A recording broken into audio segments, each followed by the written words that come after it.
লাউ শাক, এখানে মোরলা মাছের বাটি চচ্চড়ি, আর এটা উচ্ছে বেগুন ভাজা, আর এখানে আছে কুমড়ো ভাজা। কি এরকম করছো কেন? ঝাল হয়েছে বাটি চচ্চড়িটা। ও, আজকে হয়েছে বাটি চচ্চড়ি।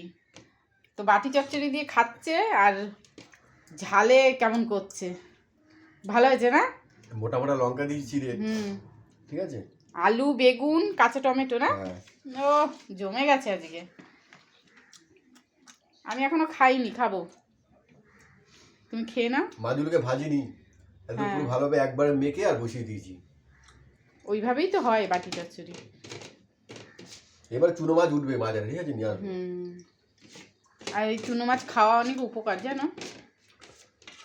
অনেকে তো কাটা ধোয়ার জন্য মানে রান্না করতে চায় না, পেলেই আনবে, আমাদের নিয়ে আসবে, তুমি রেখে দেবে, আমি পারলে মানে পরে বেলার দিকে ধুয়ে টুয়ে রেখে দেবো, কিন্তু খাবো। এই মাছটা খাওয়া খুব উপকার।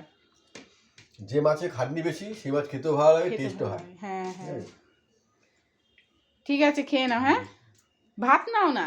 ভাত দেবো না, পেট ভরে তরকারি শুধু খাচ্ছি। এত ভালো হয়েছে। ঠিক আছে।